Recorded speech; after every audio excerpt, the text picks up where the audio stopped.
All right. Hey, Hey. are we live now? Are we live? We Are are we live. live?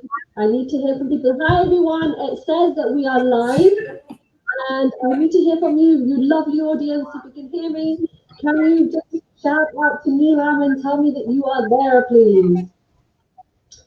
Where is everybody? If you can, this will really help me because I'm terrible with technology right now. Until I get my head around this, I need to know if we're live.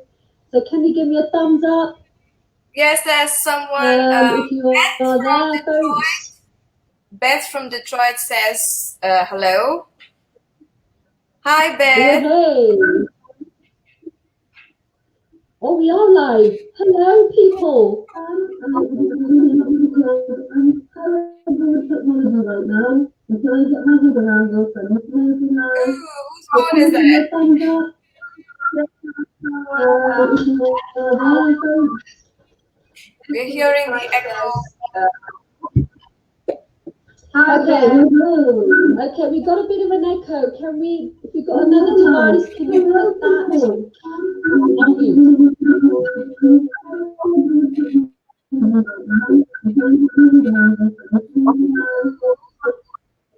Okay, this is much better. Where are we now? I think it was me, folks. It was me. It was Hey, me. Right, Foley folks. Vibes. Hello. Hi, there's a lot of comments coming in. Priska.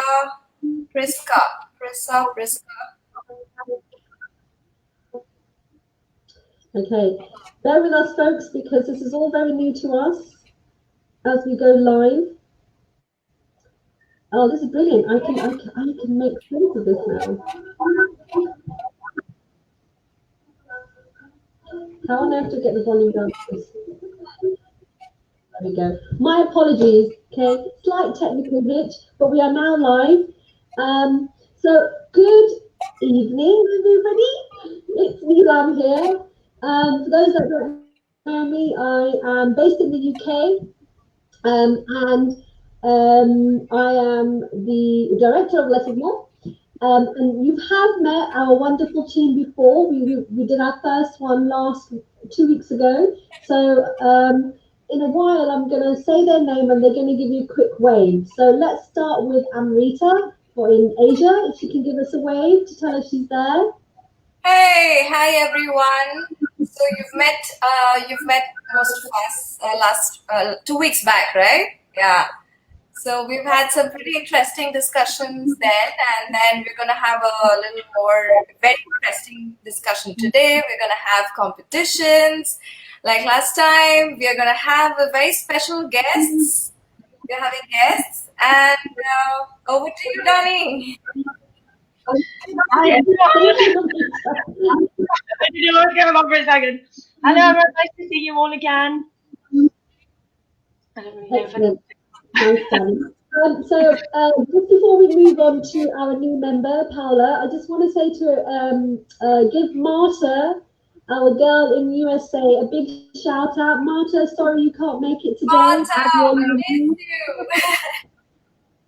This is more, baby. Yes, as well. Okay. So she can't be with us this week, but she'll definitely be with us in the next one. I want to pass you over to Paula. Paula is our newest member in South Woohoo! Africa. So let's give it up for Paula. Africa in the house. Yes, thank you for welcoming me and thank you for having me in your team, for seeing me. And I will speak a little bit. My name is Paola. I'm from Colombia. I have been living in the continent of Africa for the last 10 years. I used to work as humanitarian worker, and that's how I got to know a lot of about in deep about the culture and the social context and everything, and I fall in love. And my heart broke me finally to live in South Africa, where I started some initiatives of promotion of social change and awareness and empowering of people through the arts. And for some reason, one of those reasons brought me to meet Amrita, and Amrita brought me to Nilam, and now here I am. I'm very happy to be part of the team. Yay! That's a cute little heart there. It's great to If have you. anything else, you can find my information about me in the biography of the website, www.lessismorefoundation.com. Awesome. Thank you. Wow, that's so cool. Cool. And we like purple as well. I like purple. Okay, so you probably noticed this is our second live feed. Now, the reason for us to do this is, one, we want to keep visibility for Less is More, so you get to know a little bit more drip feeding about what goes on for us at our events. But also, there's a lot of things that are going on right now, and we want to keep things alive for dance. Um, and we want to tackle just one thing that is kind of, for some reason, really low on the agenda, which is around ageism. Like, why is that low on the agenda? But it's there and it's visible and it's real. And so, Yes. yeah. So we thought, let's do a little conversation about that. And we then decided, well, we want to do a lot of things to support people. And so we've invited small businesses to offer up a gift for you lovely public out there. So this is a good time to actually share this as a watch, share it on your profiles, just to get a lot more people interested to join into the competition. And the prize is, if you didn't see it on the Less is More group, Paola, when you're ready, if you can share it, we have these as the prizes for today. Hello? Oh, here in comes Jim. He's the prize. Oh, Hi. I will show you. Don't get rid of him, okay? Because it looks so uncool now. Yeah, can't just take him away now.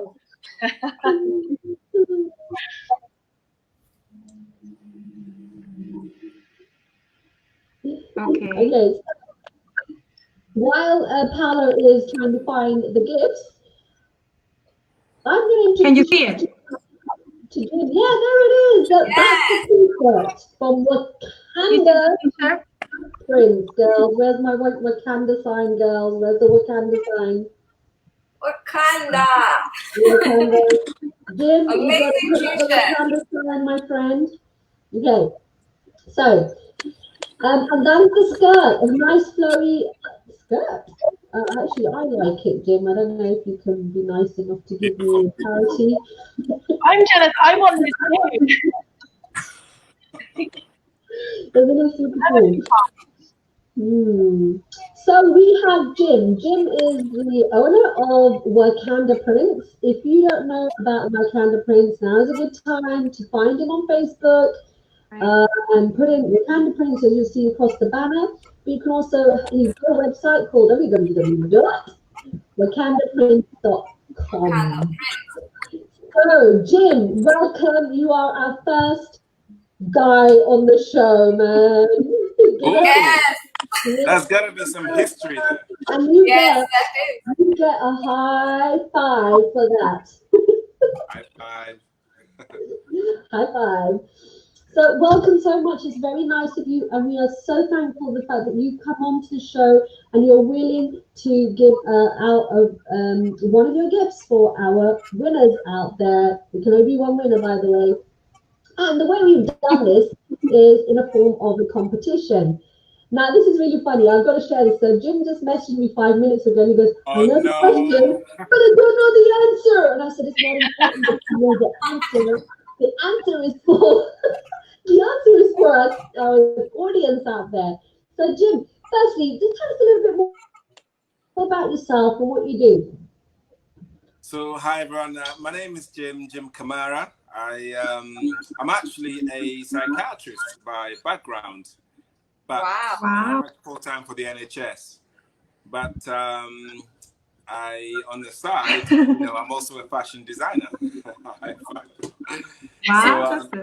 So I make clothes, you know, using authentic premium African print fabrics, you know, really nice, elegant, you know, clothes that I think would really flatter your, you know, your body, I guess. And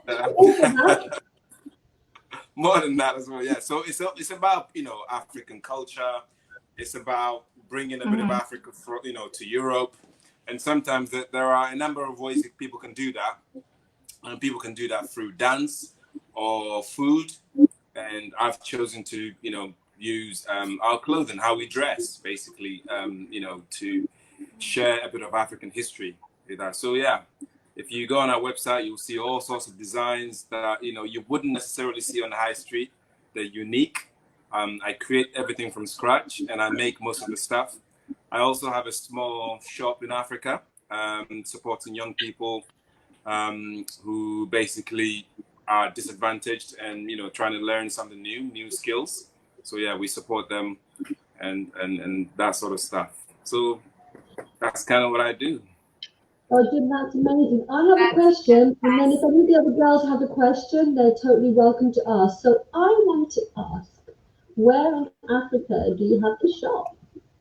Because we have power in South Africa. Yeah. So my workshop is in Ghana, and specifically a city called Kumasi. So you've got Accra, which is the capital, and then Kumasi, the second largest city. Yeah. So that's where my workshop. Awesome. Hey, if you've got any Ghana people out there, Ghana Massive, come online and support them. Wakanda Prince. So come on, brothers and sisters, come on online. We got this, okay? That's my question. Anybody else? Do you have somebody watching from South Africa there? I said hello to Paula already. Just nice. A lady called Sandy in the audience.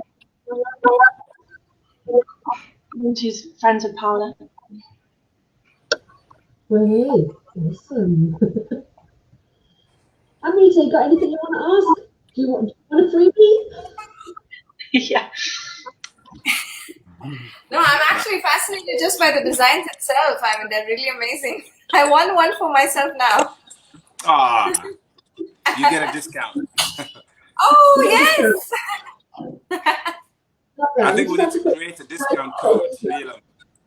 We need to create a discount code for your for this, so I know who. Yes. Yeah. No problem. We can. In fact, you know, I was just thinking about our less is more next year and whether we can maybe do our belts through Wakanda print. But you and I need to talk about that, okay? Yeah. But I just want to say it live right now because it's a commitment now. Okay, Jim, listen.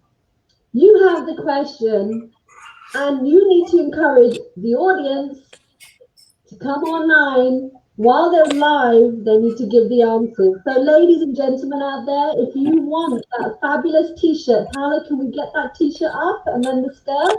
If you want these nice, you can only choose one. We are totally gender neutral on this. You see the T-shirt. So while the gifts are being while the gifts are being put up, Jim has the question, the almighty question to win. Yes, we've got a lot of viewers watching too. There's Alice, there's Katerina, there's Dave, Elaine. Ooh, a lot of people. There's Penny and Katerina from Angola. Ellie. Woo, Katerina! Nice. Okay, cool. We'll come back to that meetup, but we want to give a big shout out to everybody that is online. We welcome you, we love you, and we want to put our hearts up. Put your hands up in the air. Put your hands up in the air. Okay. So let's give it over to Jim. Please fire away with the question. Yes. So the question today Question of the hour. Question of the hour. Can everyone hear me properly? Yeah? Okay, great. So the question of the hour is, at Like Lisbon 10th anniversary, which famous singer sang Numa Boa? Okay. Jim, do you want to repeat that one more time? And then I think Paula will get that question up as well. Green, that's right. So at the Like Lisbon 10th anniversary, which famous singer sang Numa Boa? I love the way you said that. Numa Boa. Well, I have to say it like an African. Numa Boa. That's our emphasis. Okay. So while Paula leaves that question up, guys, the question that Jim is asking is on Like Lisbon's 10th anniversary, who was the famous singer that sang Numa Boa? Now listen, folks, I want to give a big shout out to João Rocha, okay, who's a good friend of mine, and he holds Like Festival in London and one in Lisbon. So go on his page, like him, follow the Light Festival, and get yourselves on the event. It's always a fabulous, fabulous festival. I've been with him from day dot. Unfortunately, couldn't do the last 9, but the first one, okay. So the question, Jim, one more time. Is at the Like Lisbon 10th anniversary, which famous singer sang Numa Boa? We have one answer, first answer from Beth, saying Don Kikas. Okay, well, we're not going to give the answer away. We're not going to tell you whether you're right or wrong. You can all put your answers down because it's not the first person who answers. Whether they're right or wrong, who knows? But we are going to draw on a hat after the event, and then we will let you know.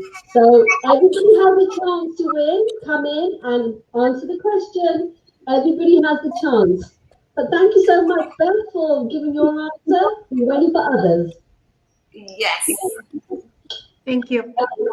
And everyone, please register your emails on the website so that you can get in touch with us, and we will get in touch with you with prizes and everything. Subscribe to Less is More Foundation.com. Yeah, absolutely. Nice one, Amita. Thank you so much for that. Jim, tell us a little bit more about the material that you use for your African print. So actually, the T-shirt on display today, on offer today, is made of premium Egyptian cotton, and the kente detail you see on the left-hand side is from Ghana, and kente is the name of the fabric actually. So it's the Ghana's national cloth, basically. As you know, with Angola, they've got samakaka. Ghana has kente, and all these other African countries, they've got their own national. So really, really elegant and professionally kind of crafted by Jim Kamara himself. Normally I've got apprentices that help me out, but I think with what I'm putting on offer today, I made it myself. So I'm really proud of that. Yeah, so that's that. And then other products that I make, I use really like either premium, and I say premium because there are different types of African fabric, and not every tailor can work with African fabric. And not every tailor can, make different designs using African fabric. As you know, it's not a stretchy fabric. So there are, you have to be very clever in terms of what sort of designs you can use African fabric for. So they're directly sourced from Ghana. So that means we support the local textile industry as well. So it's not just about profits or making money. It's also about supporting our people back home. Yeah. Amen. Amen to that. That's what we're all about. Maybe we can show them again. Somebody's asking where they can see them. So I don't know if maybe we can show them again for everyone to see what we're talking about. Yeah. The T-shirt. Yeah. Someone, Elaine's asking where she can see them. You can also go to Jim's website, Ellie. I think you can put that website up too again. WakandaPrince.com. WakandaPrince.com, yeah. While she does that, Jim, I have a question for you. So last year I actually met you at a festival. You had all your clothing there as well. And obviously so many of us are eager to get back to a festival, like get back to dancing. So like obviously we don't know when it's returning, but do you have any kind of festivals like that you might be attending next year with your clothes, etc.? Yeah, so I think I'm still negotiating with promoters and organizers for next year. But as you know, this year I had planned to attend, Mekuya, Budapest Kizomba Festival, Holland Kizomba, so all sorts of other festivals. But unfortunately, with the current crisis, everything got cancelled. So there are two festivals that I might be going to if it's not cancelled. So that is the I Am Semba Festival, which is later on this year. I think it's in November. Nice. That's right. And then I'm going to Vilnius Festival, which is in Lithuania, which is really, really good festival. Wow. So if that still goes ahead, then that's where I'll be for this year. And I think that will conclude 2020. But I'm in negotiation with promoters and organizers for 2021, basically, yeah. So you might be seeing me around. That's great, Jim. I've never heard about you, so this is really great news for me. When someone said, "Oh, you need to get Wakanda Prince," and I was like, "Yeah, sure, why not?" But I think the fact that you mentioned I Am Semba, who won that? Is it Tokosta? Tokosta, yes? Tokosta. You give my 20% off in commission, okay? So, you know me. You're asking for 10% commission on all the people that book through Less is More. If you can do that, He's listening. you got your girl right here. Now, Jim, do we manage to get the gifts out again one more time, Paula, so people can just have a look to feast their eyes on what they can receive? The skirt is there. I want that skirt. And it doesn't have to be that fabric. You can choose. I can be flexible. Oh, wow. Jim, someone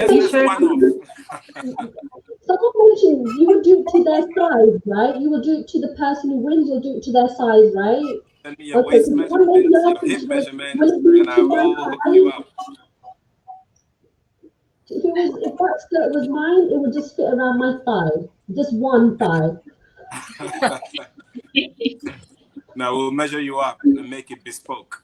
Awesome. You guys heard that? He's going to measure you up and it'll be bespoke, okay? You don't get that anywhere else. Where have you seen a live that does this kind of thing? You need to come here, people. Okay. All right. Jim, I want to say, ladies, Wakanda forever. Forever. Jim, it's been a pleasure to have you with us. You're more than welcome to carry on watching us from behind the scenes because we need to invite more people on. We'll definitely be in touch. I know that before. Thank you, Jim. Thank you. Thank you, Jim. Love you. Thank you.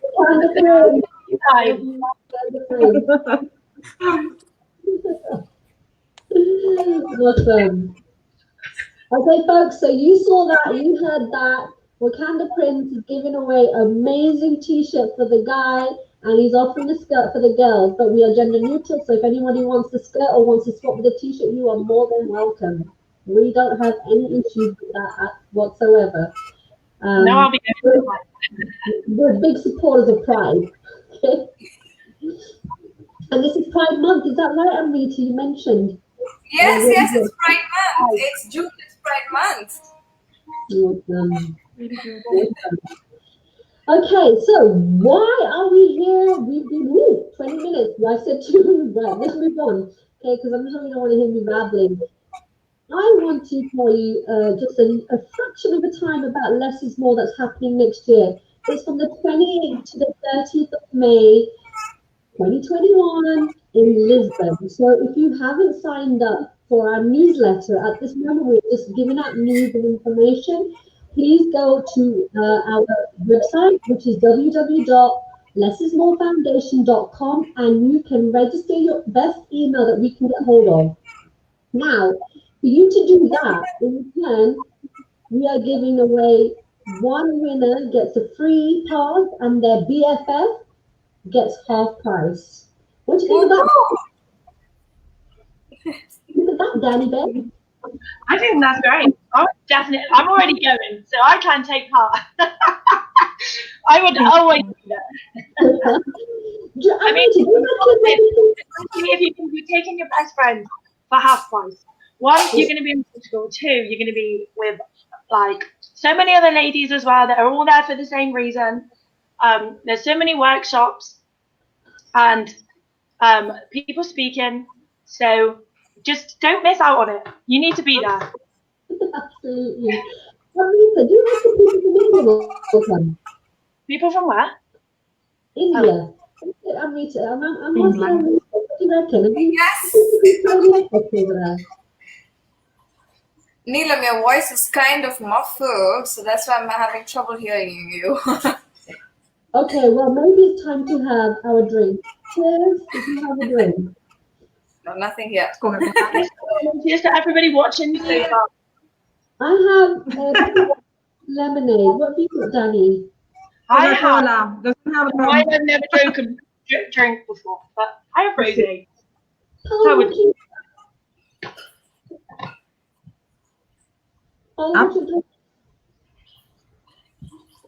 I'm Rita. Oh my God, the strong stuff. And I'm Rita, she's teetotal today. It doesn't have rum. No. No. I'm being good. Okay, someone told me that I found my water. And joining us for a drink too. Don't forget to be sharing to your friends, joining us for a drink. And why don't you tell us what you're drinking tonight? So if you are having a little tipple, share what tipple you're drinking. How many tipples you have? Oh, looks like we are all frozen. Are we all frozen? Paula, can you help us? Sorry? Yes, Neelam, you sound underwater. Stop swimming. Do I sound a lot better now, or do I sound like Robocop's sister? You sound the same. We are fine. I sound like Robocop's sister. Sorry. You still sound the same. Well, anyway, folks, send in your recipes for drinks, and if you're having a tipple like we are having a tipple today, you're more than welcome to send it in. Now, I was talking about less is more, and less is more foundation. Why have I put in foundation? Well, firstly, I want to say thank you to Amrita, we call her Ami for short, for giving us that foundation part. And a lot of people thought, well, that's not a charity. Well, we do support charities, and it's important to support charities. And therefore, we called it lessismorefoundation.com. Behind that, we decided that it was really cool and important to have an ambassador for the work that we do. And it's not just a dance choreography, but there are seminars as well to attend by professional life coaches, even our artists that join. Sometimes they'll do a talk, but it's there, and it's there to help educate, give knowledge, inspire, and share of information, and at the same time having fun. But it's a huge way of networking, and we're firm believers of that, aren't we, Danny and Ami? We are. I like the way they disagree. Yes. Yes, ma'am. Sorry, yes. I am. I'm not being rude. I'm just trying to read everybody's comments and just reply to everybody. Yes. Out there. We love you, Danny. Danny's our backbone. Danny's our backbone. Right. So I want to introduce to you someone who I've been friends with for a good few years, and I admire her 100%. Most of you may have seen her on the dance scene, especially in salsa, but she's also been involved in kizomba too.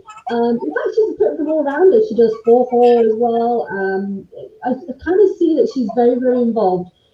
I'm going to let her talk about herself, but I want to introduce you all to Professor Ananya. Well, hey. Hi, everybody. Cheers. Hello. Hello, Ananya. Hi. Cheers. Now, Ananya, first I want to say you look fabulous in your sari. Thank you. Thank you. You can I'm stand trying up. to make it a little more glam for the dance scene. I have to tell you that I was giving another webinar in the morning on a literary topic, and that too in French.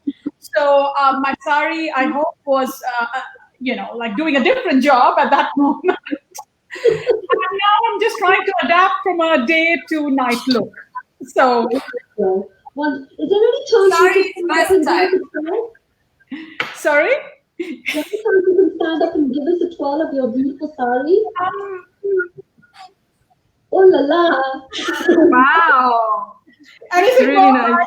Okay, I am hosting a watch party on my page, and I can't be totally hang loose. However, I have been working very hard this entire lockdown period. I've actually lost 2 kgs, so I'm waiting to go on the dance floor and show it off.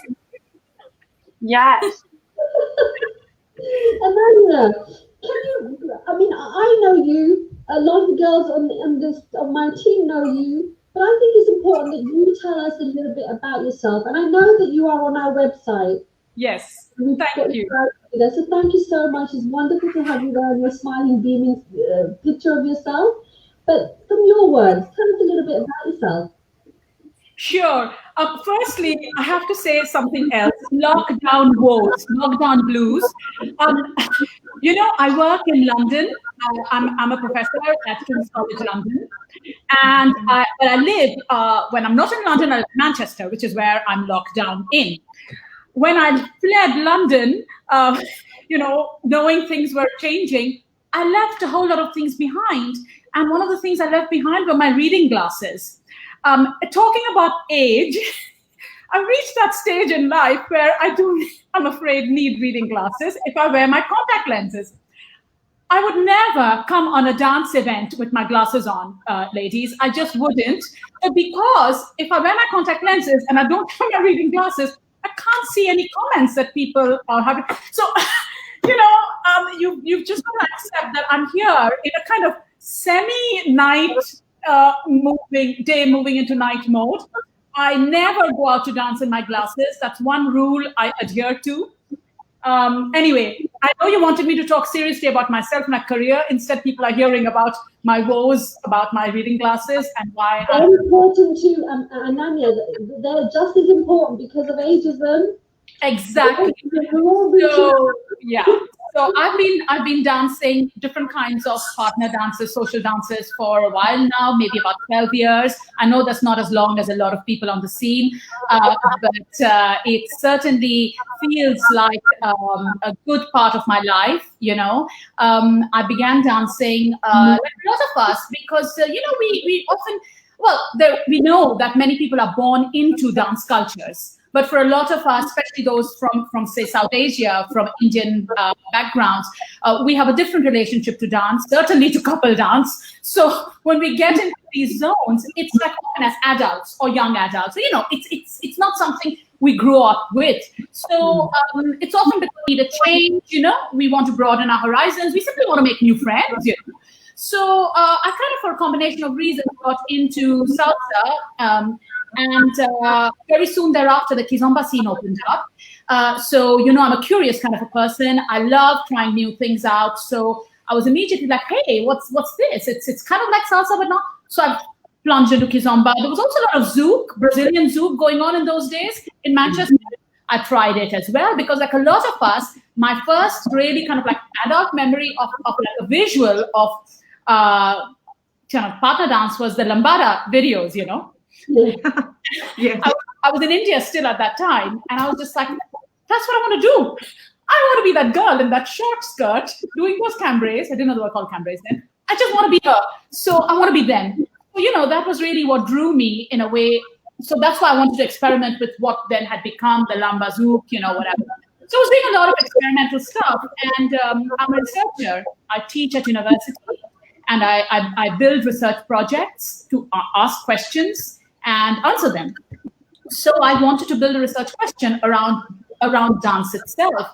Why is it that so many of us from different parts of the world are flocking to these dance scenes? And why do we love it so much? People are passionate about it. They change their lives for dance. I changed my research for dance. So, it's something that really gets us hooked. And we become part of the scene. And then everybody wants, somebody becomes a photographer. Somebody starts doing fashion. Someone starts building a foundation.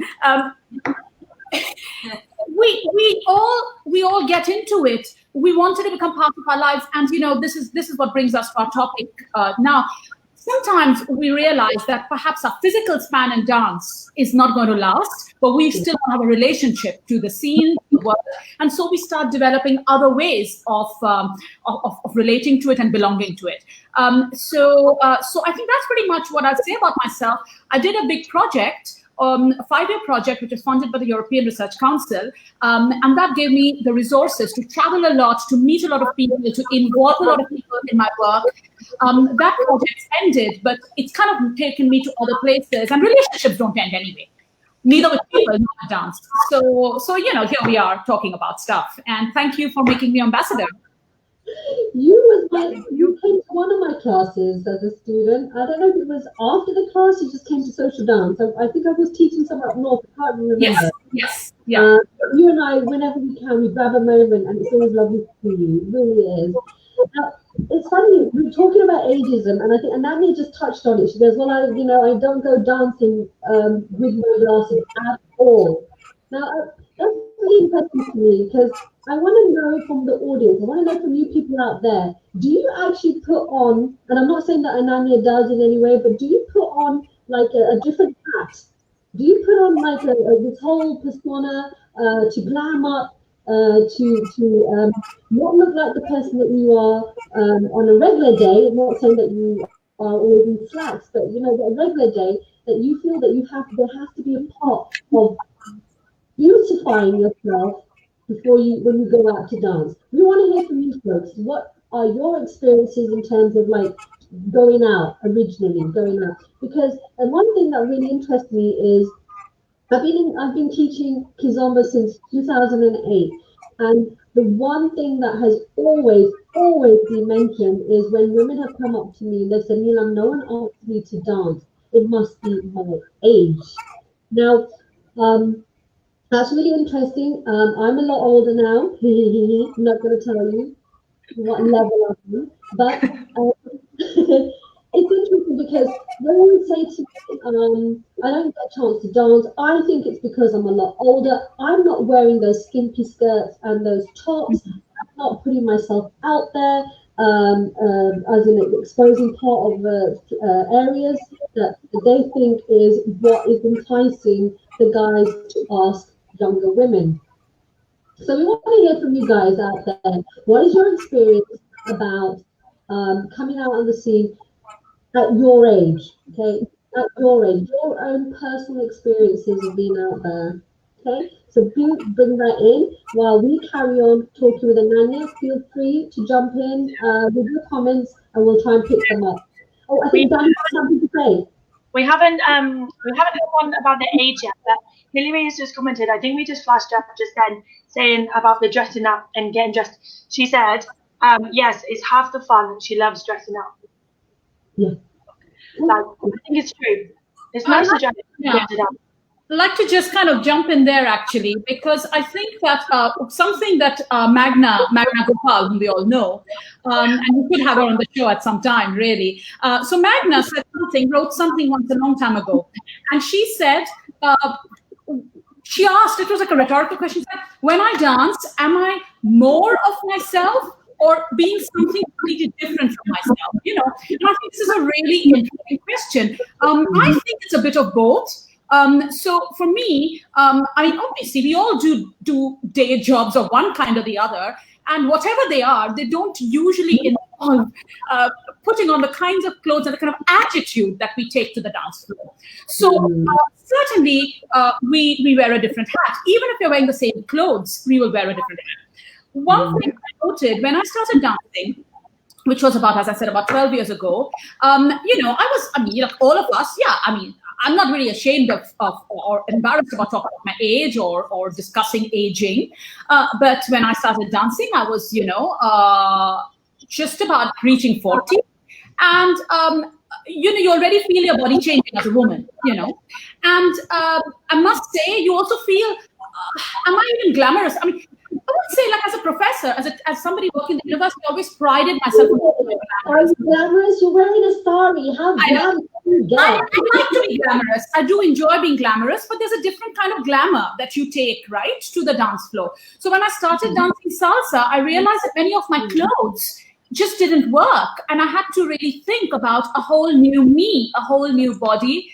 Not necessarily a new body, but a new way of showcasing myself, which includes my body. I don't think that we all need to worry about exposing body parts or wearing skimpy stuff. Or no, I've noticed on the dance floor, everybody, man or woman, wants to look the best of themselves and show off their best body part. Someone has nice legs, they'll show their legs. If someone has a nice back, they'll wear a backless, top. We always try to project that best part of ourselves. And I really like that about dance, about social dance, because it allows us to indulge in this playful part of ourselves without feeling judged, So that's why I feel Magna was right when she said that it's a bit of us that's always in there, but it's also a part that we can't perhaps express in our daily lives. And comment very important. What's the point? What's the point of that? So we have a few more comments coming in now. The same lady who just said that she loves to dress up, Hillary, also has just said you just don't get asked to dance when you're older. Paula, can we bring that wonderful? You just don't get asked to dance when you're older. Yes. That's something that's She spent her time standing by the wall. She said it's completely different in the salsa scene, which is interesting. We have so many comments coming in. We have one from Beth, who says that, let's see, 1 second. She says she is who she is, and she feels it's awkward, like getting all dolled up, etc. She doesn't like to do it. She performs with, I don't know how to say it properly, but she performs with Marta, with Kazumba Tadoshe, and she felt that's made her find her more feminine side, which is amazing. Let's see, someone else has said, Elaine has said, Danny, let's do per comment so then we can get Amania to maybe give her thoughts. I'll give a few responses to people's comments because they're really important and interesting. Yeah. Can we go back to Hillary? Hillary's come up with the point where she is very sure that being older, you don't get asked to dance when you're older though. Is that a fact? I think it's a fact. Let's be honest. But I think that like everything, it's a bit of, I think about it like water finding its own level.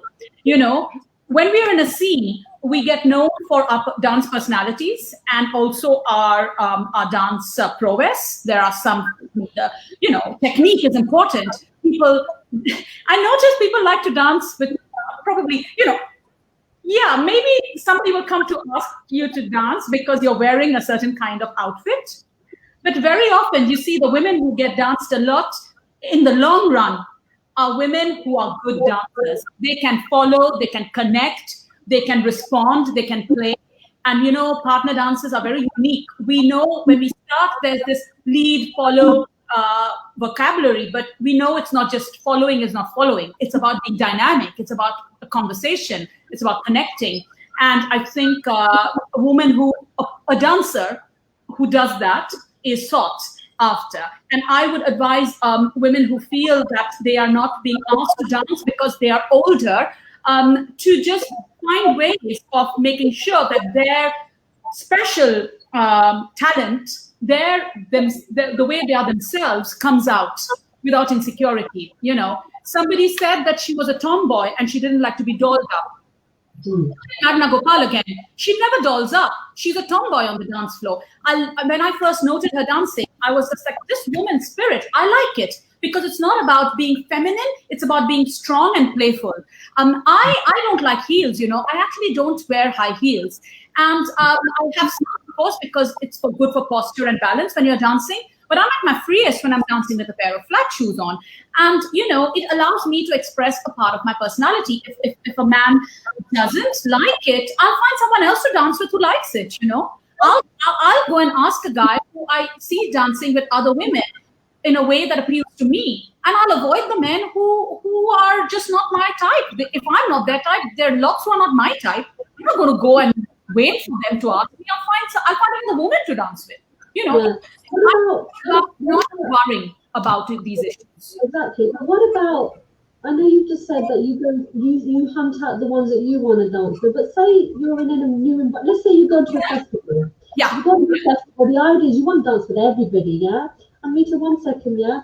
So you want to dance with everybody, and then what happens is you start asking. And I've seen this, and they've had so much rejection. Within that split second, they've said yes to the younger one. So we all understand this is a definite fact that if you're a lot older, it seems a little bit more difficult. And Yeah. I think someone's just mentioned it's more in Kizomba than in salsa. Yes, but you know, Kizomba also now has split into these different sub-scenes, right? Or rather separate scenes.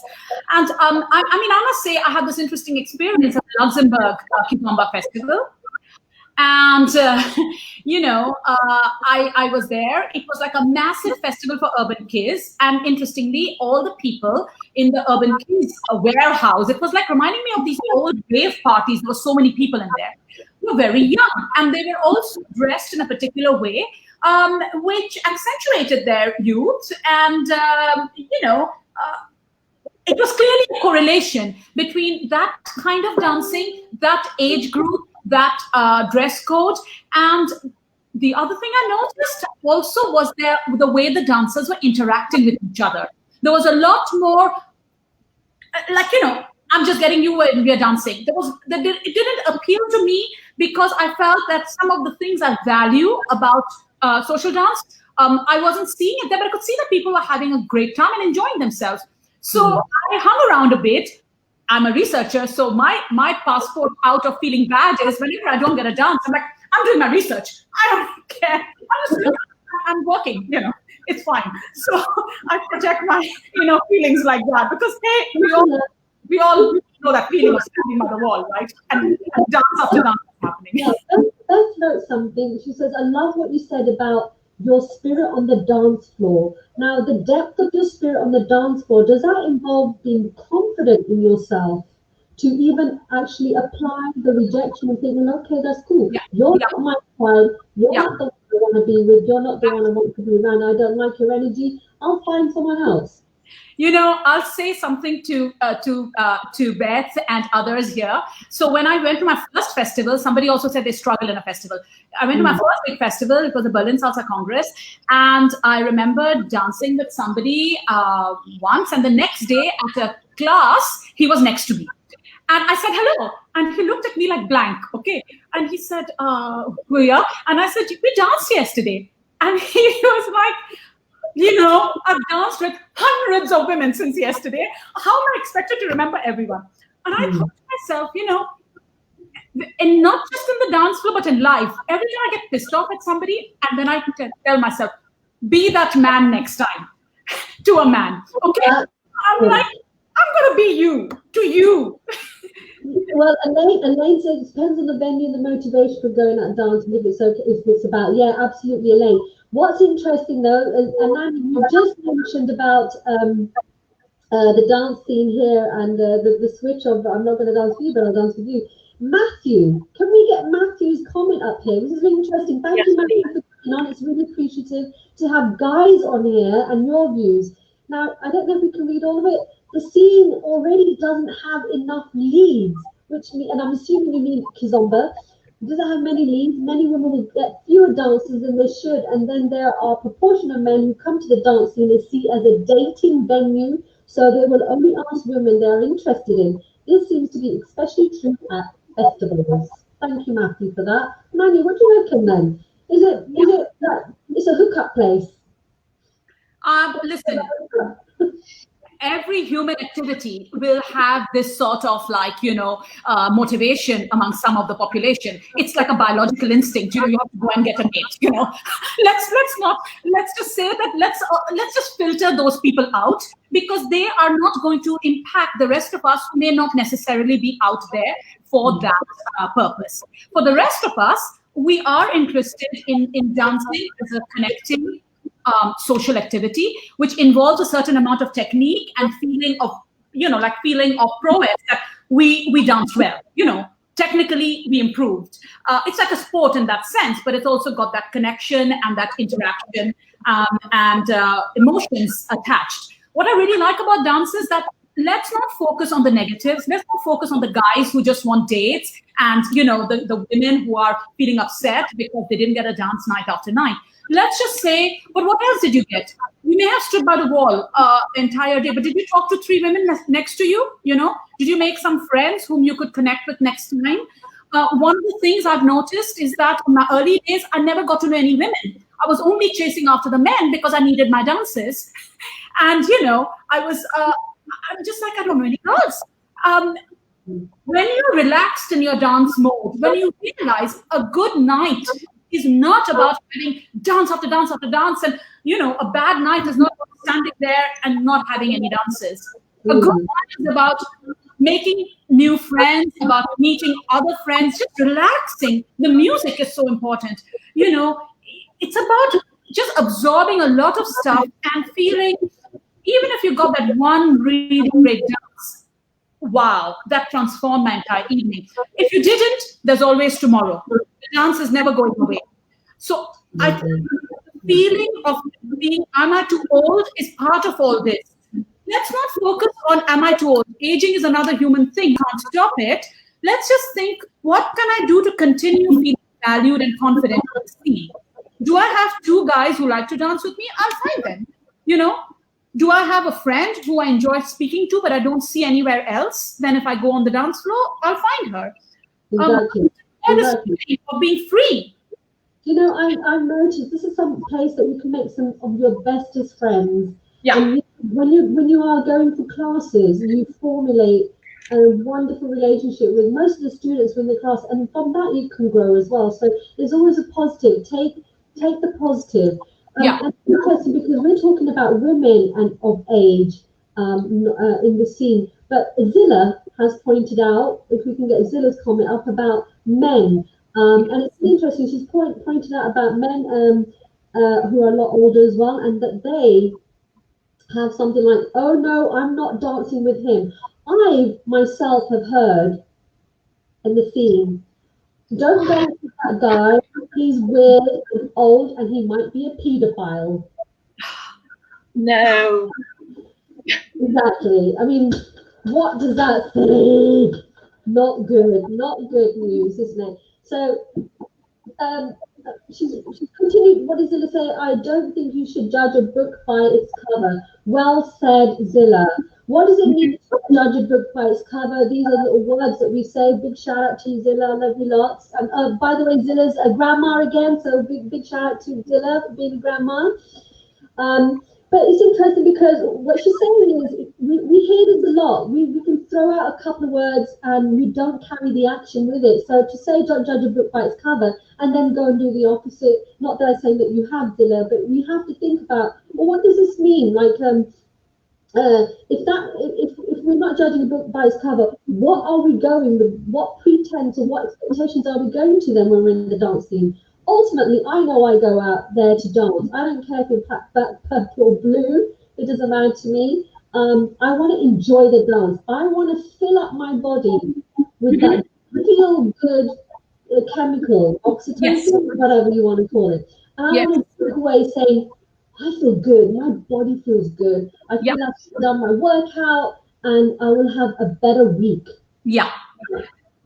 I think men and women, yes, we've got that kind of always the possibility of also judging the guys, Well, don't you think it's about a nice attitude? It's about the man, the leader. Forget the man. I mean, I'm a follower, so I'm only going to be talking about a leader who, can make you feel like you've had the best 3 or 4 minutes of your life. And what does it matter if they are what they look like? I mean, okay, let's say they have to smell good, please. I mean, they must smell good. We must. So everybody must smell good. We must, especially dances like the clothes, like salsa and stuff, that expend a lot of energy. Changes of shirts and towels, and please don't be sticky and sweaty. So there are those matters of personal etiquette and hygiene that we must respect for each other. Apart from that, it really doesn't matter what's, of course, shape too. Once I was dancing with this really massive guy. I mean, I was literally feeling like one of Jupiter's planets circling around Jupiter. I was like so small and he was so huge. I was also, it was Cuban, so I was kind of like being flung around him, but I felt my feet weren't even reaching the ground at a certain point, That reminds me of Robert Charlemagne. A big shout out to Robert Charlemagne. Oh my God, he was my most wonderful dancer when it came to salsa. So we're talking about the larger person. He was wonderful to dance with, so smooth, so suave on the dance floor. Now, it's interesting, we got one wonderful positive here from Rick Elizabeth. She writes, some guys seem to prefer dancing with intermediate followers who are still easy to impress. So I usually tell myself that when they see the grey hairs, they think, wow, that lady could could have like 30 years of dance experience. I better ask the young girl next to her instead. Now, are these assumptions that we are making? Rick, thank you so much. It's a really, really great comment. And Annie, what do you think of this? I mean, again, there are so many kinds of guys out there, there will be guys who want the young girl, the novice dancer, there'll be the guys who will go, I mean, some nights, aren't you out there and you think it's just not a night? There's a guy coming and he's getting the younger girl next to you. There's a guy coming, he's getting the older woman next to you. Where am I? I'm just standing there, So after a while, you just say, I can't be bothered. I'm getting somebody. I'm going and asking someone. You break the protocol, or you ask a friend, and then suddenly it's a magic key, and your night has started blossoming. You get good because you show on your face. You're on the floor. You're coming off the floor. Your endorphins are glowing, and then people ask you. So break the cycle is what I'd say. And, for every guy who wants to dance with someone, not you, there'll be a guy who wants to dance with you. So, just look for that magic moment. And I like the fact you say break the cycle. And I think we're going to go on to that a little bit more, break the cycle. It's about our own internal thoughts about breaking that cycle. And it's interesting because Ellie Randall, hello Elaine, thank you for joining us. Her comment, which is a really interesting one about Kizomba. In Angola and Palop clubs in Lisbon, maybe elsewhere too, it's important the dance and and I can dance my tootsies off until 7 a.m. Sadly, is a rare occurrence in the UK at most festivals. Actually, Elaine, my first experience of Kizomba in the UK was very much like that. There was never an opportunity where the older ladies were missing out on the dance. There were clubs out there, underground clubs that I started to go to. And over there were family environments. Everybody used to ask everybody to dance. In fact, a lot of the older women got asked to dance because there was just some kind of, I don't know if they oozed confidence or they were just they felt good within themselves and they were projecting a vibe.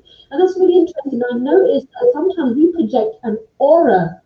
Yes. And it alienates us or either cultivates us to have a good dance. People you know, the fact is dance allows us to find our aura and furnish it, you know, just get your aura. People who get dancers, men or women, the really good dancers are people with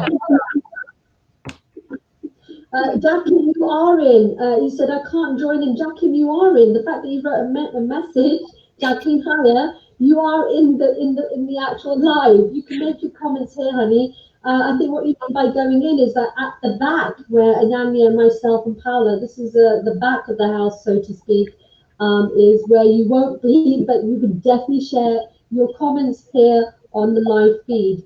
Sorry, Ananya, you were talking about. Please carry on. the aura that we all feed off, and the aura. I can definitely say, if I hadn't discovered social dance, I think my 40s would have been very different. I'm sure I would have withered away and become less glamorous as I went on. I mean, frankly speaking, I just want to be more and more glamorous the older I get. And dance helped me understand that it's possible to find your source of glamour. I became more confident. I started experimenting with clothes, what I could wear, what I couldn't wear. I've even danced in a sari. I mean, yeah, why ever not? But it's got to be a comfortable sari, a light sari. You know, everything has to be adjusted to what you're doing at that moment. And I'm grateful to the dance scene, the interlinked dance scenes I've been part of, because I understood a lot about myself, cultures that I would have never known about, human beings and professions and people from different professions that I wouldn't have met in my little corner of academia. Talking to all of you here, it's you know, whenever we feel pissed off about anything on the dance, you know, in the dance scene, I think we should always try to remember what we also got from the dance scene. And frankly, it's also up to all of us to effect a change in the way others think about all sorts of issues. Race, we haven't even talked about race today. Let's leave that for another day, please. A completely different subject, and definitely we will invite you in for that one if you are available. Yeah, well, I will do my best.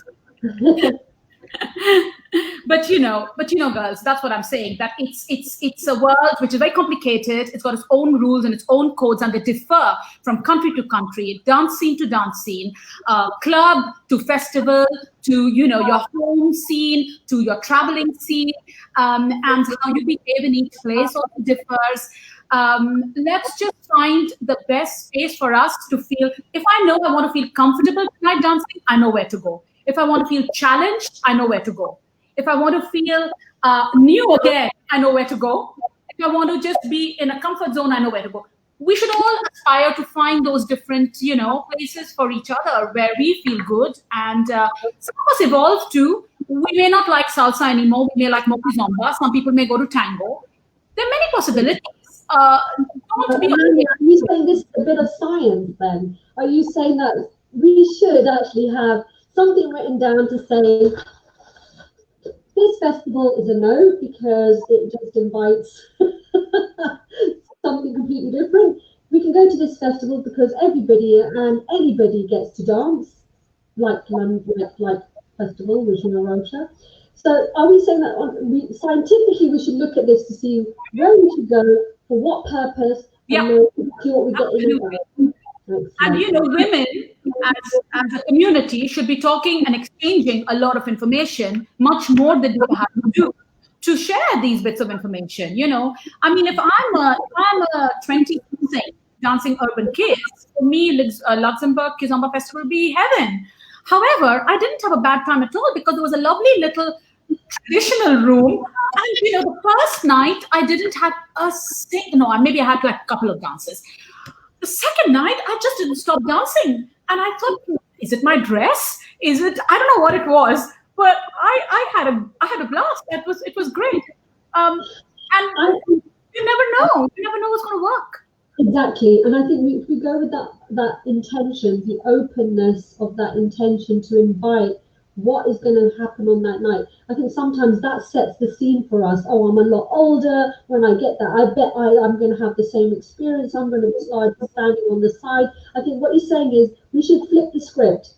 We should flip the script and have a look at this about where are we actually investing our time to go to, and does it fit our purpose of what we want to go out for, which is just mainly dancing. And it's really interesting because I can see so many comments being picked up. Paula, if we can just go, Danny, can you pick out a comment that you think is worth at this moment that can just lead on from what Anami has just talked about? Because there's so many coming in. Thank you so much, guys. This is wonderful. Please share. While Dan comes up with a comment, I'd like to mention, remember the competition. The 10th anniversary of Like Festival. Which famous singer sang Numaboa? And you can leave your comment there. If you're live, you can leave the comment. Any comments after the live will not be considered. You have to be in live to write down your comments, and then we will give you the answer at the next live feed. So, Danny, do we have anything? Guys, it's a really good question. I'm just reading them.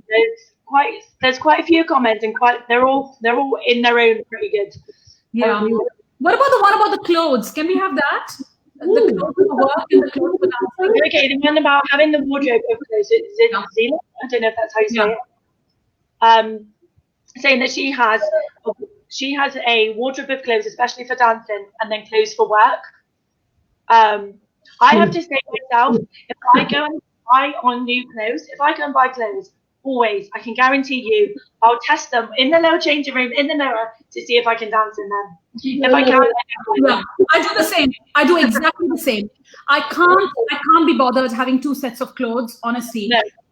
Because life is too short. I don't have enough space, and I don't have time. And also sometimes I like to know that if I'm wearing something in the morning, I can change if necessary into the evening without too much of fuss. I do definitely try on clothes, and I ask myself, can I wear this to dance? I do that with shoes as well. I have a large number of flat shoes because I said, but they're kind of like a little brogy, a little funky, and I love to dance in them, especially kizomba. I mean, if a man sees me and thinks this woman has come to dance in these shoes, she's not wearing her high heels. I'm like, he's not the person who appreciates me. I don't want to dance with you. Go and find someone else who dances in high heels and be happy. I know that somebody will notice my flat shoes and think that's the kind of woman and her attitude that I enjoy. So it's always about this. But I've been very optimistic. I know. I've been talking about flipping the script and being optimistic. But of course, there's been a time. For example, 2 years ago, I started putting on some weight because you know how we go through time, right? And I know we talk about age, but we should talk about body shape as well. Yeah. And I noticed that I was beginning to not fit into anything. Right? So I started having to, I don't know, like everything changed. I was also very busy with wrapping up my project on dance, ironically, which was giving me less time to dance. And I started feeling very, like globally, everything started like becoming worse and worse. So I was putting on weight. I was feeling embarrassed to go out dancing. I'm sure we've all been there. I couldn't fit into my favorite clothes anymore. I didn't bother going out to buy new ones because I was feeling upset. And I found that I was having a problem motivating myself to go to dance. Then I started feeling depressed about that too. So, this was not a good moment in my dance life. But I think something flipped around somewhere. It's again about pressing the switch. And then I started, it was about my health. I really needed to lose weight because it wasn't good for my health, not for whether I was looking good or not. So when I started motivating myself to get back to a regime, to observe my diet, and to kind of, I was back to what I feel I should be. And then to go out to dance really gave me a sense of reward. I'm sure the men who would have danced with me when I was not that few kilos over, and they would be the same. This is about projection and how you feel about yourself, right? I just want to mention a comment, if that's okay, as to what you're talking about right now. It's actually from a guy, and I hope I get this right. It's Vivek, I think. He's actually saying it's all about how you feel on the dance floor. If you go in feeling confident, then you're going to have a better dance, etc. And he said, at first, I thought it was my weight, my age, any stuff like this. Then he sort of realised, once he'd worked hard on it, and once he realised he'd become confident, that actually that's what was missing, rather than there being an issue with his age. Yeah. Anything else? Well, I think nice to hear a guy's opinion or his side of the story, that they can have the same problems. You know, very often I think if a man is not looking at you in the eye and he's standing next to you, but he's not asking you, because he's feeling nervous too. You know, don't be afraid. Don't waste the song. If the song's good, there's a guy standing next to you and he's not looking at you, take the risk, ask him. If he's going to be, I won't mention unmentionable words, if he's going to be, you know what, and just say no, well, then let him be what he wants. He missed his chance. Find someone else, or just think, you're on my black book. You know, you're not going to be asked by me again. You know, that's it. It's interesting that you say being on my book. The men need the women, not just the women need the men. We are no way in some sort of, like, you know, underprivileged position just because of our gender. And Nanya, I want to mention, I think this is going to be another topic completely, but there's a lot of people that come into the dance scene, and I know for a fact dance scenes attract a lot of narcissists. Yes, they do, right?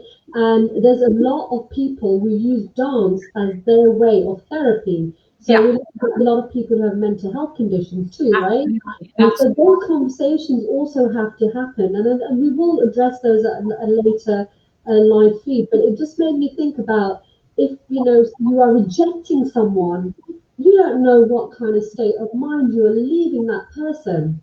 Okay, so if we're going to reject, at least give them a plausible or a nice letdown, or maybe a later tick date later on, whatever. I noticed there's one person who does that very nicely, and I'm sure there's many more, but the one who comes up in my mind is Ricardo Souza from Afro-Latin Connection. Shout out to Afro-Latin Connection. Yeah. He, whenever he can't particularly dance with that person, okay, what he does is he at least says, I'll remember you and I will come back to you. Like the line of women. And now that is the role models that we should have in the dancing. It's not a responsibility for just an artist, but if we're coming together in a controlled environment, when I say controlled, like a festival or a regular night that you go to, I think it's everybody's duty that we're inclusive, because dancing is about inclusivity. Talking about inclusivity, we're going to be doing that on the next live feed. It's about diversity and inclusion. Very good. Yeah. So let's do that. So please carry on. Yeah, you were saying. So we also be careful with stuff like that. Where are we to say no to you, and then next thing you know, they're gone off and dancing within that same second someone else. It's so nerve-wracking to think about the other lives that people have outside that space of the dance floor, and the few minutes that we connect with them. We have a responsibility towards each other, but we don't know usually anything about the other person unless you get really close to them over the years and develop personal relationships which are out of the mode of dance. I really believe that on the dance floor, we have the capacity to develop a special kind of caring relationship with another person. It's outside the box of normal interactions. Within that box, we must care for each other, however well we can do that. And that includes being mindful of how you reject somebody, also taking care of yourself. If I'm rejected, reminding yourself, it's not about me, probably it's about the other person. I'm going to have another dance, if not tonight, tomorrow. I'll come back to a festival. If I'm looking too old, since ageism is our topic today, if I feel, did he reject me because I'm too old? There'll be somebody else for whom I'm not too old. So the question is always, let's think about, there may be 101 reasons why that guy didn't say yes to you or didn't ask you. They may have just wanted to the loo, they may have just wanted to pee. For God's sake, we don't know what's going on. And then the mental level, we can't take responsibility for how they feel outside the floor, but let's try to be as nice and caring to each other on the floor so that we at least make sure we are not inadvertently responsible for somebody's deterioration, which we can really never know about. Men are nervous, absolutely. And, this is what I learned from some of my earliest dance teachers. Don't take it personally. They're probably just like nervous like hell inside, wondering, how do I pluck up the courage to ask somebody? So it works on both ways. We should just be more patient, more caring with each other, not bruised. Let's not try to be bruised ourselves or bruise other people. It's a space to feel good, to show off, to play. It's okay. Adults can play. We can't do it in other spaces. We talk about that whole idea, if you don't get to dance with somebody, and you do make the promise to dance with them, that it's important that you follow through with that message as well. Yes. It's important. Now, I just want to quickly say that, folks, apologies that Amrita from India is unable to get back on. We've lost the connection. Her internet's really bad. Damn you, India, for raining so heavily today that she's lost her connection. So if we don't get her back on, we say, Ami, we love you. We give a little shout out to our Ami, give her a love heart and a shout out for our darling Ami out there. Okay. And also there was somebody that Paolo you wanted to invite, and I think she's also got some bad internet connection. Is she joining us, yes or no? Yes, she's.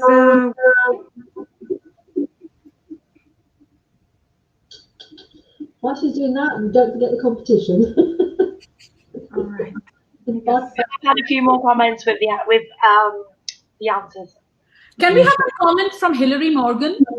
The festival. I think that's kind of an experience we've all had, and let's try to really unpack what we do. How do we damage limit? Yeah, we're going to go on talking a bit of positives, and I think it's important because I think a lot of us are caught up in the web, like you said, of just this has happened to me, this has happened to me, this has happened to me, and I just want to say to the audience, we're starting the narrative, we're planting the seed, and we want to move forward on things that we can control and things that we cannot control. And I think when we'll be here, we want to move forward with some good positive things that we can all do and cultivate. That's something that we cultivate. That's the word I think is pretty strong.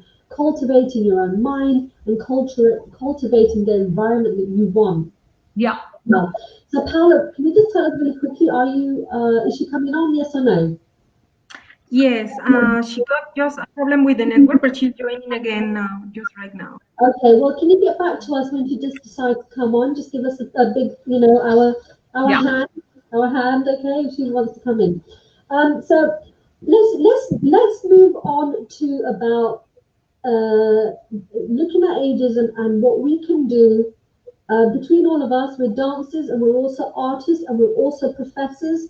So all of us, between us and our audience, we can start thinking about what could we do, not necessarily for the environment, because we may not have control of the environment, but what can we do for ourselves to flip that script and say, okay, you're not the person I'm going to ask, but is it necessarily because of the fact that they said no to you? Because we also need to be mindful of the fact that, are they new to dancing? They're very shy to say yes at the moment. I remember that I had a guy that I used to ask to dance. He would always say no. And me, and you know me, I'm a very people person. I went and I started digging away, trying to find out who this person was. I'm in a little bit of a better position because as an artist, I think they tend to kind of draw to you, kind of draw the people and they start opening up. And he said he was just really shy. And once he could understand the movements and felt a lot more confident, he was then going to say yes and do the dancing. And it's funny because I used to do that for I started Kizomba 2006. And I wouldn't dance. I'd listen to the music, but I wouldn't dance. And my safe haven was holding onto a glass of wine. One glass of wine all night, because I wasn't my people. But it was my little comfort blanket to say, no, I can't dance because I've got my glass of wine. And even though I knew I could put it down, I didn't. Yeah. So, hello, All right. Paola. I'm going to ask, should I add? Should I invite them? Yes. Okay. Can you want to introduce the person you want to invite in? Yes. Her name. Okay. So her name is and she is from Botswana. I have the pleasure to meet her here in South Africa, and she has she's a great and professional ballroom Latin dancer, and also of social dances. So she practices kizomba as well, and other bachata, salsa, and so on. We did a merengue challenge together, and I'm going to let her introduce herself also. So welcome to Steve. How are you? Hi. Hi. Welcome. Hi. Misty. Hi, ladies. Is your name Misty? Misty.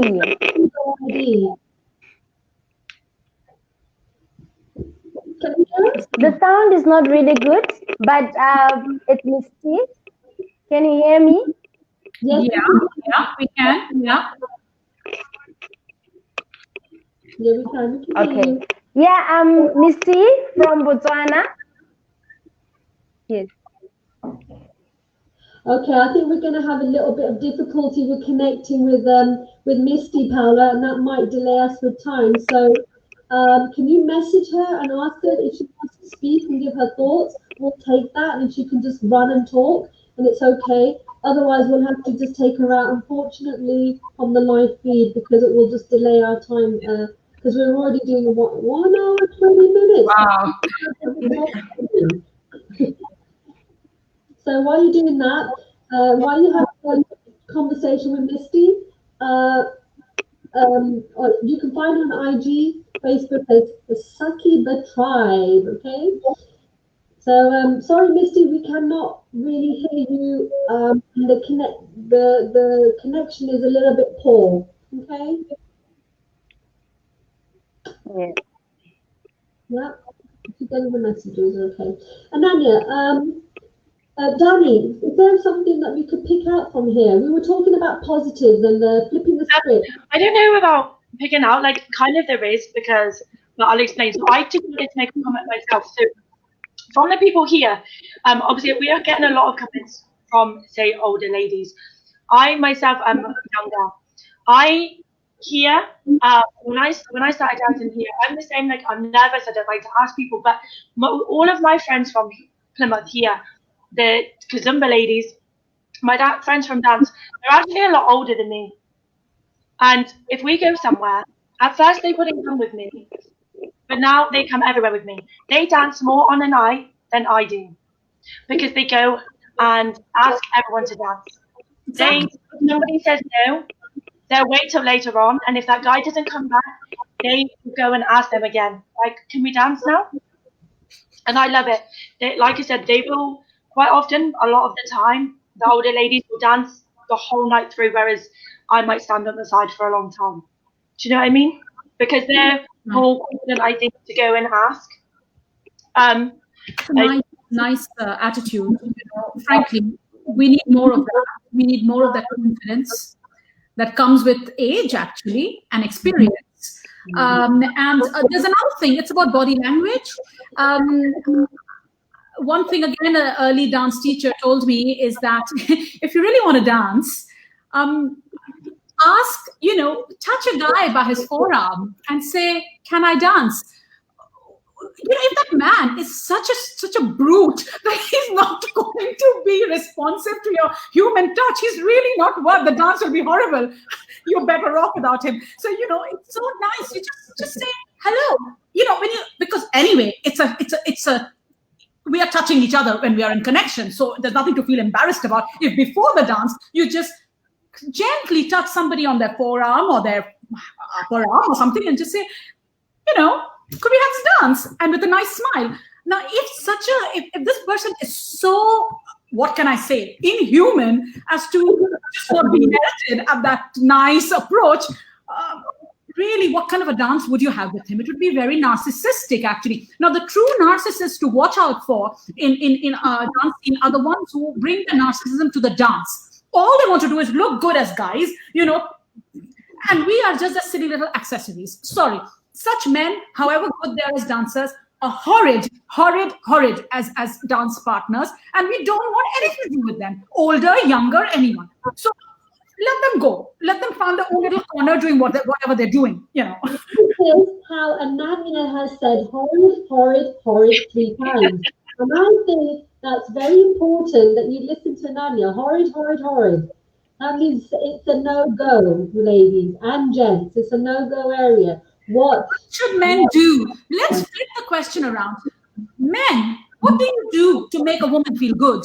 You know, don't bother about her age. Look at how she connects when she's dancing. Does that appeal to you? Ask her. When you ask her, be nice, smile, make eye-to-eye contact, take them beautifully to the floor. Sometimes, of course, in the heat of the moment, you connect with somebody on the floor. That's also very exciting. When the dance is over, just like don't chuck them out, you know, just like, you know, let them be a little aftermath. And just during the dance, look out for each other. Have that moment of sharing something. Don't be just obsessed with how good you're looking and how your jacket is, you know, and your trousers and your shoes. No, look at her and feel her in Kizomba. Like, you know, make that heartbeat, that warmth, you know, work. And it's really important because they are responsible too to address this issue of ageism in dance. It's not just us who have to go out there and worry about whether we are old or not too old or whatever. So education has to happen to the leaders as well, most of whom are men. So that we don't call them horrid and we say they're lovely. Yeah, exactly. So on a scale of 1 to 10, where do you think us have our understanding when you go out and you see and you have conversations on a scale of 1 to 10? Where are we with moving along with just not having that kind of ageism on our dance scene? You know, it's a bit like the coronavirus situation. Things like flare up. We are managing with ageism and coronavirus. Listen in. The R number is varying here to there. So in some scenes, I think there, for a number of reasons,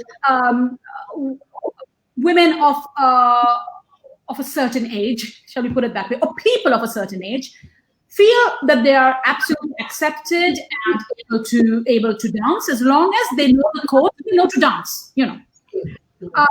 That's quite important. You must be a good dancer. Perhaps if you are young and you know, you're wearing a little crop top, you can get away with not knowing how to dance very well. But it won't last too long because people are also there to dance. So they dance with you for one night.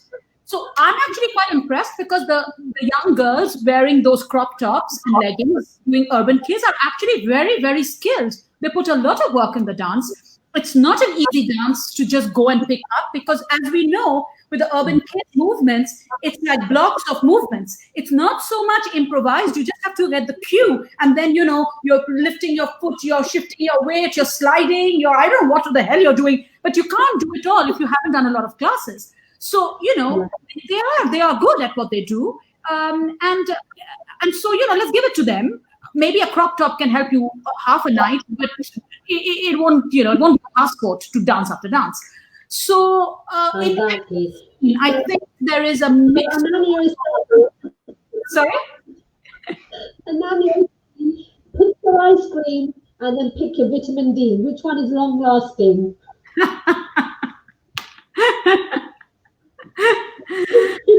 Vitamin D. It was just enjoyable for one lick and yumminess. That's it. I mean, come on, we like that ice cream moment. We do. I mean, it's interesting what Danny said, that, you know, a lot of the women that she's been out with in Plymouth, they've had more dances than she has had. Mm-hmm. Okay, so we also need to look at ageism as younger people as well, and what prevents them from actually being asked to dance too, because it's not just about the older people who don't get the dance. There's also a little switch around the younger people who don't get to dance, and again, that's about the environment. Kizomba in the UK, you have a lot of, like, let's just say it's on an average 30 upwards. And so anyone younger than that, if they're not doing urban kizomba, but they're doing traditional kizomba, they're struggling to get their dances too. Yeah. So we need to bear that in mind, okay, folks, that it's not just the older generation, it's also the younger generation. From my experience, when I first started dancing, I was obviously younger than I am now, but I was the same. I had the same problems that a lot of the ladies are saying now. Like, I stood by the wall where there was ladies in front of me that used to get to ask to dance, and then I wouldn't be. And I would be like, why am I not being asked to dance? And my teacher actually from here said to me, because sometimes it's about, like people have mentioned, your aura. Sometimes myself being stood at the side of the wall, it was like I was not interested in dancing with these people. It's like I wasn't really there to do that. The moment I started sort of just having a little dance with myself and just being a bit more free with it, I was getting dances. The guys were coming to me and asking me, which then in turn made me feel a bit more confident to then go and ask somebody else. So I faced, even though I'm younger, I faced a lot of the same issues. Like, it can just depend. Yeah. I think thank you so much. Comments. This is a really important comment that she made. Yeah, absolutely. Can we hold on to that thought, Amani? Because I would like you to come back to what Danny said, but we've got Misty, because unfortunately, folks, Misty couldn't get the connection, and we've had to say goodbye to Misty. So let's give Misty a little love heart and say sorry, and thank you for trying to get on. A big love heart to you, Misty. I hope to have more conversations with you, lovely. But just going back to what you've written here, she said, age is only negative for me when I have to be booked and I'm booked for someone younger than me, which is I experienced twice. Otherwise, age is not a factor yet for me, only when the client wants me to perform, maybe in a very, very skimpy, mature, and too exposing of my bum. I like the way you said that. I get affected because I don't compromise my integrity for dance. I love dance and I always want to be myself when I dance. There's a key word in here about integrity. Yes. If you want to just pick up what Danny said, because that was really crucial, but we want to go back to what Misty talks about, integrity of self. Yeah. Yeah. Misty's comment also is really important in bringing us to another dimension of the dance scenes we are talking about, which is the performance and the artist side of things. We've mostly been talking about social dancing as dancers, but there is something very important that happens when the performers go on stage and they are booked to be the artists at festivals, which involves usually not just giving the classes, but also performing. And I think this is a very, very important element in the entire discussion, which thanks to Miss Kim can bring in. Because we've all seen those shows where for some odd reason, the women are wearing barely nothing. And naturally, I mean, I don't think I'm being conservative or old fashioned or whatever when I say that firstly, maybe every woman doesn't want to do that. And you say it's your intent. Somebody wants to do it, fantastic, do it. By all means, wear next to nothing and go and have a good time. But there may be others who wouldn't have show that integrity to themselves if they felt that they had to do something that they weren't comfortable with for whatever reason. Either they felt this was not part of what they wanted to be in public, or they felt their body wouldn't look good in it. Some bodies just don't look good in some things. And we've already said we all want to show the best of ourselves. So if you're going to have a certain kind of body shape and this kind of particular outfit you're going to put on, which is going to cut into your body and give you bulges where you wouldn't normally have them, that's very unfortunate. You would look so much nicer and sexier in some other outfit. But for some reason, there's a view, the dancers must wear things like this, So I think it's a very important role we all have to play in changing the showcasing of certain dance costumes in favor of others. And women should be absolutely militant as when they're performers in saying, we will not compromise in what we want to wear because we feel good in this. And we perform good in it, whatever we are wearing. So people who are in partnerships with their male partners, dance partners, I think everybody has to have the conversation with festival organizers, and only then will that comment that Missy made, we can have less of those comments. And there should be room for somebody who wants to show their bum. If that's what they want to do, show it. you don't want to, I just want to, if I can, bring us to a comment. 1 second. So, for most people that know him, he's my teacher here in Plymouth, Super Dixon. He's part here. In Kazumba dance culture, you have to dress to impress because that's the same concept of normal clubs. I think it's very good. He's making a very good point that he's bringing it back to their culture. Yeah. Their culture is to dress up. So actually, to a lot of these people, if they're not seeing you dressed up, they're showing the same. As much as we can feel comfortable in what we wear, we're dancing their dance essentially. So they're looking for people that. But dressing up doesn't mean exposing yourself if you don't feel comfortable. Everyone dresses up differently, but we come to dress up. So if we say a 60-plus woman dresses up really nice in a Kizomba club, regardless of where it is, she will get asked to dance. So are we saying, Edwin, that you have to now dress up in order to get the dance? Because I don't think that's actually true. Yeah, I think you have to dress up to feel good within yourself. Yes, I think that's the point. It's feeling good within yourself. Yeah. I think we all know that if we go to some Kizomba club, even salsa clubs, we want to stand out. We want to be bigger and bolder versions of ourselves. And when you see that in the culture, say Kizomba, because with Kizomba clubs, there is a very strong attachment to Angolan culture and African culture in the way it evolves on the continent. People carry that with them, and it's more a part of the scene. So that's the way it is. That's another conversation about why it is or not. I'm just saying that's the way it is. And for sure, then, it's about understanding that code and being able to accept that one's got to enter it in an angle which you're also true to yourself, So some people have fun. They start adopting, wearing or discovering things like the African print we were talking about in the beginning. It's all a way of entering other cultures and kind of like getting into their groove a bit. But I don't think in any Kizomba club I have seen women dress skimpily because that's the way they have to dress. If they want to, they will. If they don't, you just have to look good. You have to look classy. You have to look flashy. But that doesn't equate necessarily with. When you feel comfortable, I think there's a different aura you give. I think some people dress up, they feel comfortable in how they dress. It's whatever that person feels comfortable in. But then once you are comfortable, you give a different aura. You then look better because you're more comfortable. Yeah. I think so. And maybe in the beginning, you need a passport. You feel you don't even know what you want in the beginning. You just do what everybody's doing. Once you go to a couple of places and then you realize that's not the real me, and then you adapt and then you find your own, own style. Don't you think so, Neelam? Wouldn't you say that that's pretty much the longer you stay in a scene, you find your own style? You do.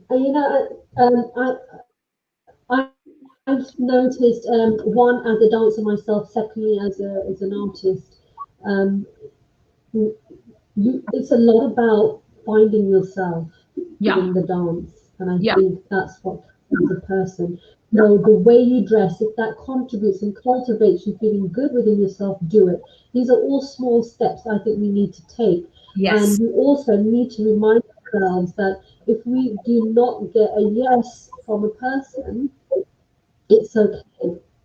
Because we don't know what their agenda is. And once we do discover it, that's okay. Yes. That's the way you're born. Let's not make that spoil the evening. Yeah, exactly. And it's interesting because Zilla's mentioned that when you're wearing clothes, it gives you the confidence, and when you exude confidence, hopefully you'll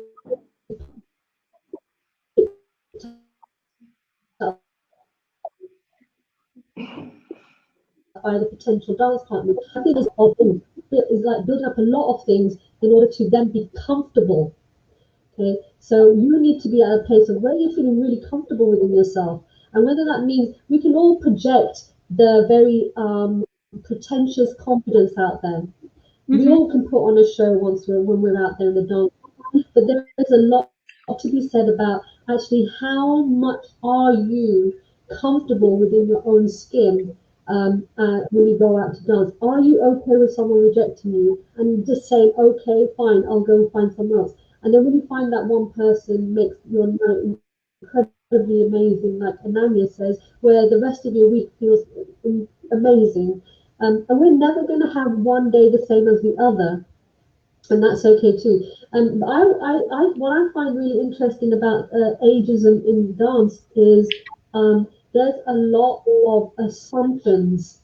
Okay, you need to tackle these assumptions. And these assumptions aren't something that are vocal.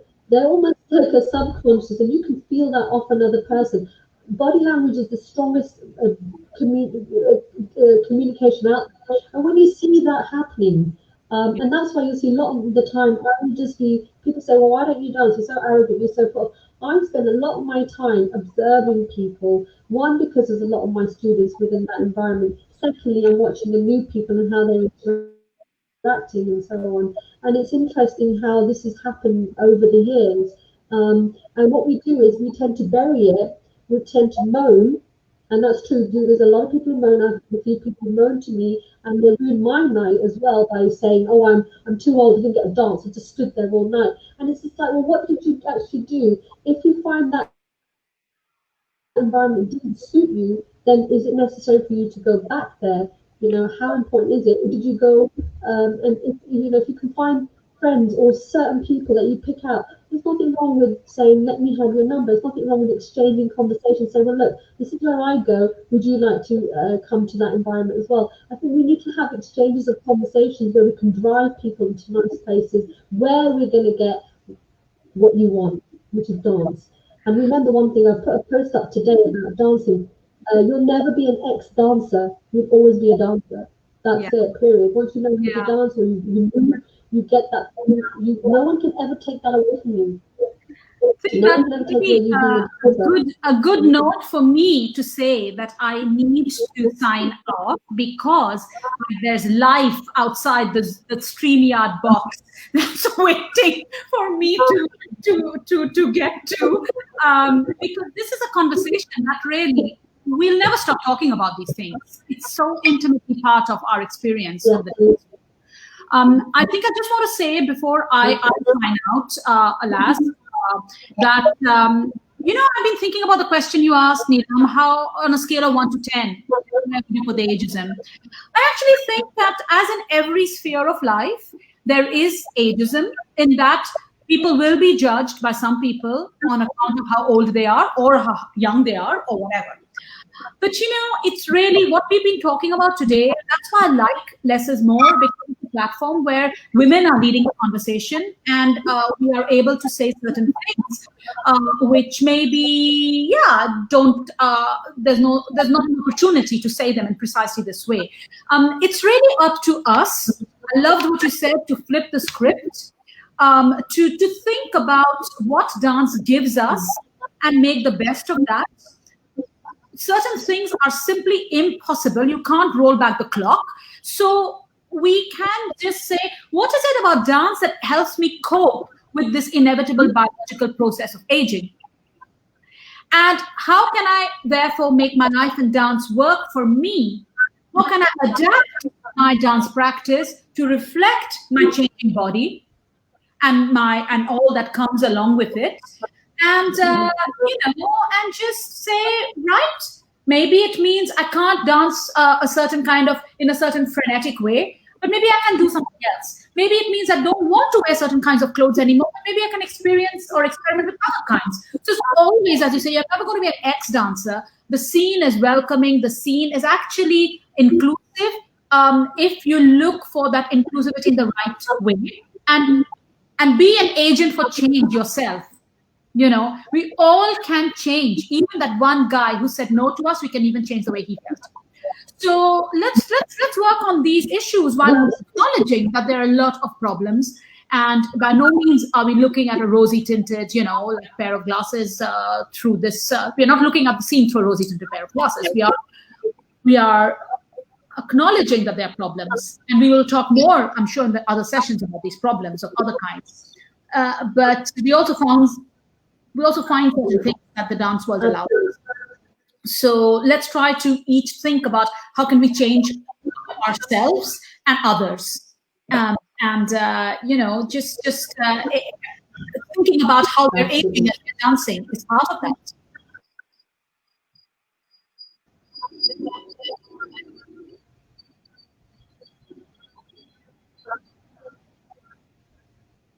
Absolutely. And Nanya, you know, it just seems we could go on about this, and I'm looking at the time and thinking, gosh, you know, if you want to reach out and do more messages, we have so many other sessions.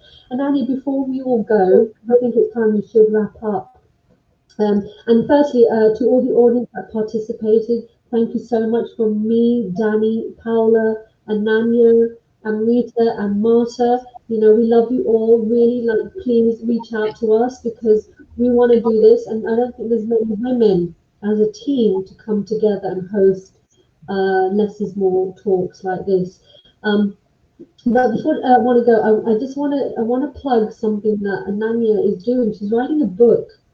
If I can remember correctly, I don't know if it's published or not, but I it's in the process of being written. I want to know what this book is about that you're. It's about the dance. Why is it not in my home? Why have you not posted it to me? I'll tell you more about it next time. Let's keep everybody guessing. Okay, all right. So there you go. You have it live on air here with Ananya that she's going to keep you guessing. So if you are interested, let me know. Message me. The more interest I get about Ananya's book, I think the more we can look to have it out there. Maybe she even might give us a signed copy to have as a win as a competition. But I also want to say before we say goodbye, is to say thank you to Ami, unfortunately, who came off, and Misty, who unfortunately had no connection, and also a big girls, Wakanda forever. Can we get the Wakanda forever? Wakanda signs here, Ananya. Yeah, Wakanda signs, and Paola, Ananya. Can we do this, Wakanda? We did. For Jim, who runs Wakanda Prince, we can't thank you enough for your contribution. Don't forget, we did. Don't forget the question that he imposed was on the 10th anniversary of White Festival. Who was the famous singer who sang Numaboa?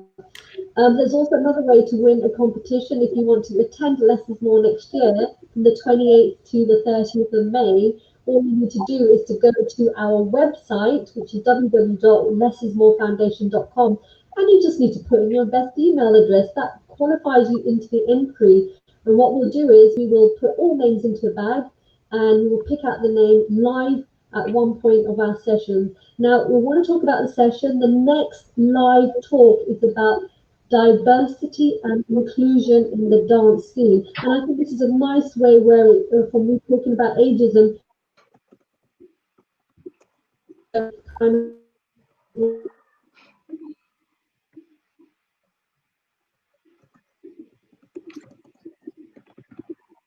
Oh no, we've lost Neelam. Yeah, I'm actually going to leave the studio so that you have more bandwidth to get Neelam back. Okay, so bye everybody. Thanks for having me. Thank you. Thank you so much. Thank you. Thank you. Bye. Okay, so yeah. Now we have her back.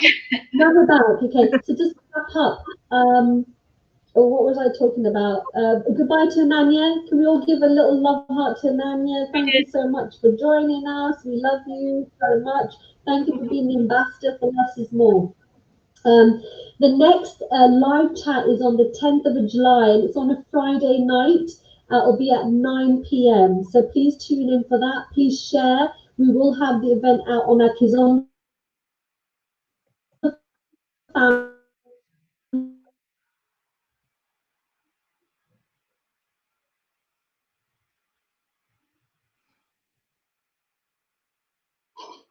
Wow, frozen again. So anyway, as you were saying, it's going to be on our Kizomba family page. Make sure you share it with your friends.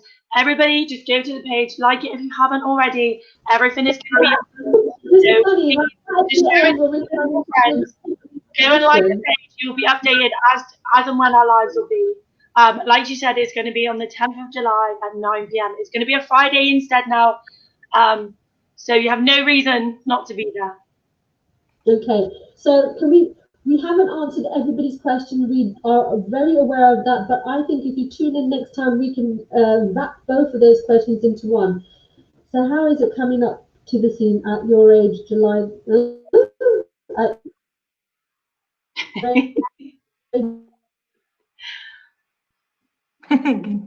Okay, I don't know where she keeps going. Neelam keeps dropping her on us. Let's start with saying less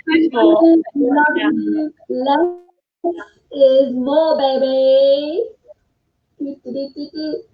Okay, so goodbye, everybody. Thank you so much. Bye. Thank you. Bye, everyone. Thank you. Subscribe with your email as well. You can find it on the website, but just to subscribe, you'll win a full pass to Less is More event next year in Portugal and half price for your friend. Don't forget to tell all your friends. You'll all get like a place and like a what's the word? An entry into the competition. That's what we're looking for. Don't forget. Oh, and a big shout out to Rakita. I know you came on too late, girlfriend. So next time you need to set the reminder on your on the stream and be there. We will love your contribution. So big love. Girls, are we saying good night? I am. We're saying good night now. Bye. Ciao, Bella. Bye, everyone. Bye. Bye, everyone.